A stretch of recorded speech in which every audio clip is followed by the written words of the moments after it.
Welcome to prime 9. ముందుగా breaking news చూద్దాం. 2023లో జరిగిన సంఘటన ఇప్పుడు ఆలస్యంగా వెలుగులోకి వచ్చింది. మహిళ నుంచి ₹1,00,000 డిమాండ్ చేశాడు ఒక ప్రబుద్ధుడు. అసలు మహిళల్ని ప్రజల్ని రక్షించాల్సిన రక్షక భటులే ప్రజలు మహిళల పట్ల యమభటులుగా మారారని చెప్పొచ్చు. ఈ నిబంధనతో మహిళ నుంచి ₹1,00,000 డిమాండ్ చేశాడు ఓ ఎస్ఐ. అయితే తన వద్ద లేవని చెప్పడంతో మంగళసూత్రం తాకట్టు పెట్టైనా తనకు డబ్బు చెల్లించాలని ఆ ఎస్ఐ చెప్పాడు. దీంతో స్వయంగా తాకట్టు వ్యాపారి వద్దకు వెళ్లి మరీ ఆ మంగళసూత్రాన్ని తాకట్టు పెట్టి 60,000 ఆయన దగ్గర నుంచి ఫోన్ పోయి చేయించుకున్న ఘటన మనం ఇప్పుడు చూస్తున్నాము. ఒకసారి మనం వివరాలకు వెళ్దాం. లంచం కోసం మహిళ మంగళసూత్రాలు తాకట్టు పెట్టించిన చిత్తూరు జిల్లా ఎస్ఐపై ప్రభుత్వం వేటు వేసింది. అయితే ఈ ఘటన ఇప్పుడు జరిగింది కాదు. అయితే అందరూ అనుకోవచ్చు ఇప్పుడు జరిగింది కాదు, 2023లో జరిగింది అంటున్నారు. బట్ ఇప్పుడు మాత్రమే ఎందుకు వెలుగులోకి వచ్చింది అన్న విషయాన్ని ఒకసారి పరిశీలిస్తే, కూటమి ప్రభుత్వం అధికారంలోకి వచ్చిన తర్వాత, అధికారాన్ని చేపట్టిన తర్వాత ఒక్కొక్కటిగా ఈ విషయాలన్నీ కూడా బయటపడుతున్నాయి. అందులో తాజా ఘటన ఇదనుకోవచ్చు. ఈ ఘటన ఇప్పుడు జరిగింది కాదు, 2023లో మనం చూస్తున్నాం.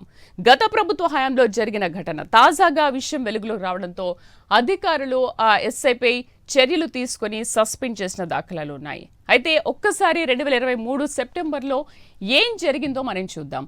తన భార్య అదృశ్యమైనట్లు ఓ వ్యక్తి అక్కడున్న పోలీసులకు ఫిర్యాదు చేశారు. అయితే ఆ విషయం తెలుసుకున్న ఆ మహిళ పోలీస్ స్టేషన్కు వచ్చి, నాకు నా భర్తతో ఉండడం ఇష్టం లేదు కాబట్టి నేను అతని నుంచి దూరంగా ఉండాలనుకుంటున్నాను అని ఆ విషయం ఆ మహిళ ఆ పోలీసుకు వెల్లడించింది. అలాంటప్పుడు ఏం చేస్తారు పోలీసులు? సో నీకు ప్రాబ్లం వచ్చింది కాబట్టి మేము దాన్ని ఏదో విధంగా సాల్వ్ చేస్తామని చెప్పి పోలీసులు ఏదో నచ్చచెప్పి పంపించడమా, వాళ్ళని కలపడమా, లేకపోతే ఇద్దరిని పిలిచి విషయం తెలుసుకోవడం, ఏదో ఒకటి చేస్తారు. కానీ ఇక్కడ అలా జరగలేదు. చిత్తూరు జిల్లాలో ఎస్ఐ భాగోతం మరి దారుణంగా ఉందని చెప్పాలి. నువ్వు ఈ విషయం బయట పడొద్దు కాబట్టి నాకు ₹1,00,000 ఇవ్వు, లంచం ఇస్తే నేను ఈ విషయం బయటికి చెప్పకుండా ఉంటాను, నువ్వు అనుకున్నట్టుగానే ఇది జరుగుతుంది అని. బట్ ఆ మహిళ చెప్పింది అప్పటికి నా దగ్గర డబ్బులు లేవు అని. డబ్బులు లేకపోతే నీ మెడలో ఉన్న మంగళసూత్రాన్ని తాకట్టు పెట్టైనా సరే నాకు డబ్బులు ఇవ్వు అని.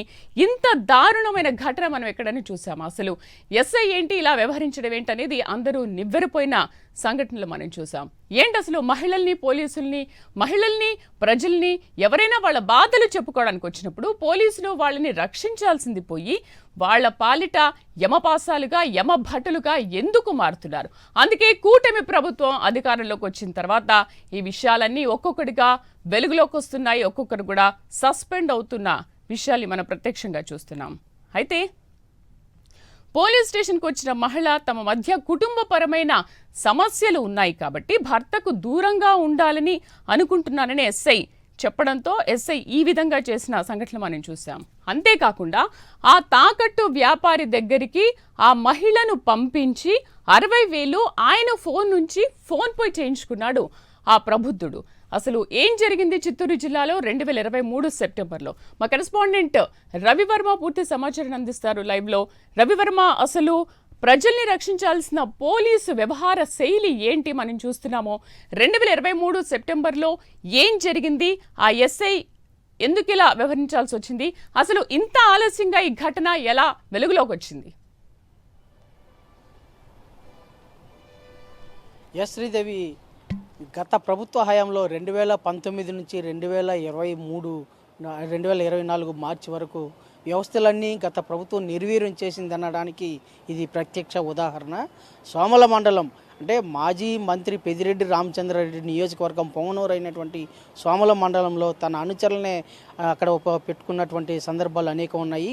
ఇటీవల కాలంలో ఆరోపణలు కూడా వచ్చాయి అన్నమాట. అయితే దాంట్లో భాగంగా అలాంటి ఆరోపణలు పరిగణలోకి తీసుకుంటే సోమల మండలంలోని పోలీస్ స్టేషన్లో ఎస్ఐగా 2019 అక్టోబర్లో ఎస్ఐగా బాధ్యతలు చేపట్టినటువంటి నరసింహులు అప్పటి నుంచి బాధ్యతలు చేపట్టినప్పటి నుంచి ఒక అధికార పార్టీకి తొత్తుగా వ్యవహరిస్తున్నారన్నమాట. తొత్తుగా వ్యవహరిస్తున్నారనే ఆరోపణలు సర్వత్రా వినిపిస్తూ ఉన్నా కూడా అవేమీ పట్టించుకోకుండా తన డ్యూటీని తాను నిర్వహిస్తూ వస్తున్నారు. అయితే ఇదిలా ఉండగా గ్రామీణ ప్రాంతంలోనే ఉన్నటువంటి నిరుపేదలు, అంటే కుటుంబపరమైన కలహాలు వచ్చినా, గ్రామాల్లో ఏదన్నా అన్నదమ్ముల మధ్య గొడవలు వచ్చినా, ఎలాంటి విభేదాలు, గొడవలు, చిన్నపాటి తగాదాలు వచ్చినా కూడా పోలీసును ఆశ్రయించడం గ్రామాల్లో పరిపాటి. ఈ క్రమంలోనే శ్రీనివాసులు అనే ఒక వ్యక్తి తన సోమల గ్రామానికి సోమల మండలంలోని సోమల గ్రామంకి చెందినటువంటి శ్రీనివాసులు అనే వ్యక్తి తన కుటుంబ కలహాలు భార్యకు భర్తకు మధ్య కుటుంబ తగాదాల కారణంగా భార్య కొన్నాళ్ళు దూరంగా ఉండి భర్తతో కాపురం చేయలేననే భావనతో భార్య తల్లిదండ్రుల జీవనం సాగిస్తూ ఉంది. అయితే ఇదే క్రమంలోనే తన భార్య నన్ను విడిచి దూరంగా ఉంటా ఉంది అనేసి తన కాపురానికి రావాలి అని చెప్పేసి సోమలకు చెందినటువంటి శ్రీనివాసులు ఎస్ఐ నరసింహల్ని ఆశ్రయించి ఫిర్యాదు చేశాడు. అయితే ఈ విషయం పోలీసుల ద్వారా ఫిర్యాదు సోమల శ్రీనివాసుల భార్యకి తెలిసింది. అయితే ఆ మరుసటి రోజే వచ్చి తాను తనకు తన భార్యకు విభేదాలు భర్త భార్యల మధ్య తనలో నెలకొన్నటువంటి విభేదాల కారణంగానే తాను భర్త నుంచి దూరంగా ఉంటున్నానే తప్ప ఇతర కారణాలు ఏవి కాదు అని చెప్పి స్పష్టంగా పేర్కొనింది ఎస్ఐతో. అయితే ఇదే ఆసరాగా తీసుకున్నటువంటి ఎస్ఐ నరసింహులు తన మీద అంటే కేసు లేకుండా ఉండాలంటే నీ భర్త పెట్టినటువంటి కేసు భార్య మీద ఎఫ్ఐఆర్ కట్టకుండా ఉండాలంటే తనకు ₹1,00,000 ఇవ్వాలని చెప్పేసి ఎస్ఐ డిమాండ్ చేశాడు. కాబట్టి ఆర్థికంగా ఉన్నటువంటి పూర్ ఫ్యామిలీ అనమాట, అంటే రోజువారీ జీవనం సాగిస్తున్నటువంటి అలాంటి కుటుంబం వాళ్ళది, కూలీలు జీవనం సాగిస్తున్న కుటుంబం. అలాంటి వాళ్ళ దగ్గర కూడా లంచాలకు అలవాటు పడినటువంటి ఎస్ఐ నరసింహులు ఆమెను పురమాయించాడు. అంటే ₹1,00,000 చెల్లిస్తే కానీ తాను కేసు కట్టను, లేదంటే కేసు కట్టి జైల్లో పెడతానని చెప్పేసి హుంకు జారీ చేశాడు. దాంతో ఒక్కసారిగా నివ్వెరపోయి అంటే విలేజ్లో పోలీస్ స్టేషన్కి పోతే పరువు పోతుందనే భావనతోనే ఆమె తన దగ్గర ఏమీ లేదు, తన పరిస్థితి ఆగమ్యగోచరంగా ఉంది, ఆర్థిక పరిస్థితి బాగాలేదు, తాము పేద కుటుంబం అని చెప్పి విన్నవించుకున్నా కూడా ఎస్ఐ అయితే నీకు మంగళసూత్రం ఉంది కదా దాన్ని తాకట్టు పెట్టి చెల్లించాలని చెప్పేసి ఆదేశించడం చాలా విడ్డూరంగా అందరినీ ఆశ్చర్యపరుస్తూ ఉంది కూడా. అయితే లంచాలకి అలవాటు పడినటువంటి ఎస్ఐ ఏ స్థాయికి దిగజారుతాడు అన్న దానికి ఇది ప్రత్యక్ష తాత్కారణంగా నిలుస్తుంది శ్రీదేవి.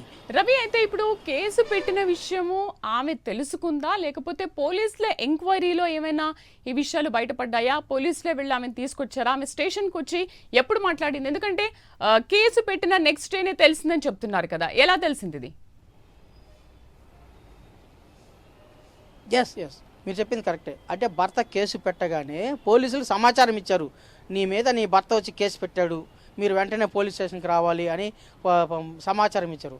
సమాచారం అందుకున్నటువంటి మహిళ వెంటనే పోలీస్ స్టేషన్కి వచ్చి తన విషయాన్ని జరిగిన భార్యాభర్తల మధ్య తనకు తన భర్తకు ఉన్నటువంటి విభేదాలను పోలీసులకు పోసుకొచ్చినట్టుగా వివరించింది. అయితే దీన్ని ఆసరాగా తీసుకున్నటువంటి ఎస్ఐ మహిళ మీద కేసు లేకుండా చేయాలంటే, భర్త పెట్టిన కేసు లేకుండా చేసి కేసు లేకుండా చేయాలంటే తనకు లంచం ఇవ్వాలని చెప్పేసి ఆదేశించాడు. ఆ మేరకే తన దగ్గర డబ్బులు లేదన్నా కూడా తాళి ఉంది కాబట్టి మంగళసూత్రం ఉంది కాబట్టి దాన్ని కుదవబెట్టి తీసుకొచ్చి చెల్లించాలి. అప్పుడైతే అలా చెల్లించినట్లయితేనే కేసు లేకుండా చేస్తాను, లేదంటే కేసు కట్టి మమ్మల్ని జైల్లో పెడతాను, ఆ తర్వాత మీ ఇష్టము అనేసి పురమాయించాడు. అంటే విలేజ్ల్లో పోలీస్ స్టేషన్కి వెళ్ళి జైలుకి వెళ్ళాలంటే కొద్దిగా ఒక రకమైన ఆ గ్రామీణ ప్రాంతాల్లో ఒక రకమైన భావన నెలకొంటుంది. పోలీస్ స్టేషన్కి పోయినా కూడా జైలుకి పోయినా కూడా అలాంటి వారిని సమాజంలో ఎక్కువగా చులకన భావంతో చూస్తారు అనేది విలేజ్ల్లో ప్రధానంగా ఉంది. దానికి ఆలోచించినటువంటి ఆ మహిళ చివరకు మంగళసూత్రం కుదవపెట్టేందుకు ప్రయత్నం చేయగా అక్కడ ఉన్నటువంటి హెడ్ కానిస్టేబుల్ వెంకట్రామయ్య పేరు, అతని సహాయంతో వెళ్ళి అక్కడ సోమలలోని కుదవ వ్యాపారం దగ్గర కుదవ వ్యాపారస్తుని దగ్గర తన మంగళసూత్రాన్ని తాకట్టు పెట్టి 60,000 డబ్బులు తీసుకొని అతని ఫోన్ ద్వారా హెడ్ కానిస్టేబుల్ వెంకట్రామయ్య ఫోన్ ద్వారానే ఎస్ఐకి ఫోన్పే చేయించి చేశారనమాట. అయితే ఈ ఫోన్పే వెళ్ళిన తర్వాతనే అతను కేసు లేదు, ఓకే నువ్వు హ్యాపీగా ఉండొచ్చు, నీకు కేసు రాదు, మీ భర్త ఎన్నిసార్లు మిమ్మల్ని పురమాయించినా కూడా మేము చూసుకుంటాము అనే ఒక భరోసా కల్పించాడు ఎస్ఐ. అంటే ఇక్కడ లంచానికి అలవాటు పడినట్టు ఎస్ఐ ఏ స్థాయికి దిగజారుతాడు, చట్టాన్ని ఏ విధంగా ఉల్లంఘిస్తున్నారు అనేది ప్రత్యక్ష సాక్ష్యంగా తెలుస్తుంది. ఇలాంటి అక్రమాలు అవినీతికి పాల్పడినటువంటి ఎస్ఐ తదనంతరం జరిగిన పరిణామాల క్రమంలోనే ఒక కమ్మపల్లి గ్రామంలో విలేజర్స్ మధ్య గొడవ వచ్చింది. ఆ గొడవల క్రమంలోనే విలేజర్స్లో ఉన్నటువంటి యువరాజ్ అనే యువకుడి మీద, అంటే సాఫ్ట్వేర్ ఎంప్లాయ్ అతను, ఆ ఎంప్లాయ్ మీద కేసు కట్టి అతన్ని జైల్లో పెట్టాలని చెప్పేసి పురమాయిస్తారన్నమాట. పురమాయించిన నేపథ్యంలోనే యువరాజ్కి ప్రత్యర్థిగా ఉన్నట్టు వర్గం దగ్గర నుంచి 3 లక్షలు లంచం తీసుకున్నాడు.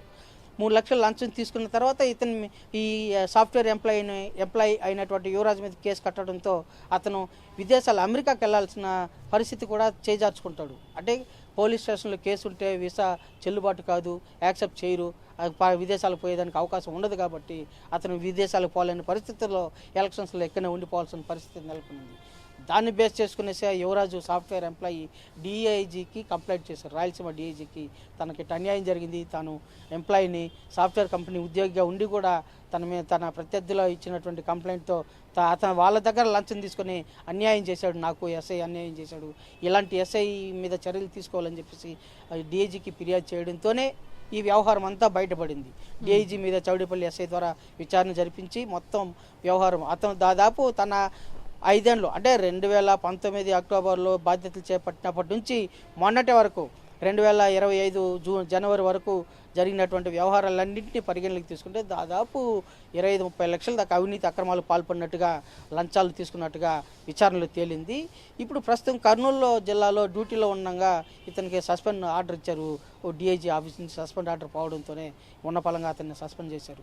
ఇది ఇలాంటి అంటే ప్రజలకు రక్షణ కల్పించాల్సిన పోలీసులే ఇవాళ భక్షక భట్టులుగా తయారయ్యి సామాన్య ప్రజల చెంత వాళ్ళకి న్యాయం చేయకుండా వాళ్ళని చిత్రహింసలకు గురి చేస్తూ వాళ్ళ లంచాలకు పాల్పడి పోలీసు వ్యవస్థనికి మాయని మచ్చగా నిలిచినటువంటి నరసింహుల లాంటి వారి మీద కఠినంగా చర్యలు తీసుకోవాలని చెప్పేసి సర్వత్రా విమర్శలు అయితే వస్తున్నాయి. శ్రీదేవి. ఎస్ రవి వర్మ, మీరు కొంతసేపు హోల్డ్లోనే ఉండండి. మీరు చెప్పినట్లుగా ఇంతకుముందు సాఫ్ట్వేర్ అతని విషయంలో 7 లక్షలు డిమాండ్ చేసి లంచం తీసుకోవడం కానీ, ఇటు వెదురు కర్రల విషయంలో కూడా 3 లక్షలు డిమాండ్ చేసి అక్కడ లంచం తీసుకున్న నేపథ్యంలో అసలు మహిళ మెడలో నుంచి మంగళసూత్రం తీసుకెళ్లి తాకట్టు పెట్టి ఫోన్ పే చేయించుకుంటున్న సంఘటన అనేది నిజంగా ఆలస్యంగా వెలుగులోకి రావడం ఇది చాలా హైలైట్ అయిపోతుంది.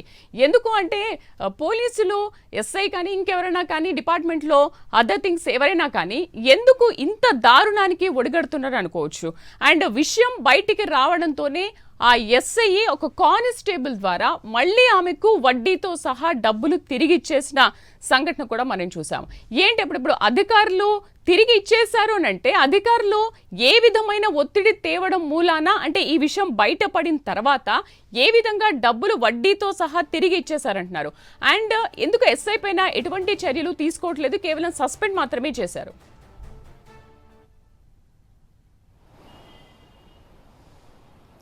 రవి. ఎస్ శ్రీదేవి, ఇవాళ ప్రధానంగా అంటే ఎస్ఐ శ్రీదేవి చెప్పండి.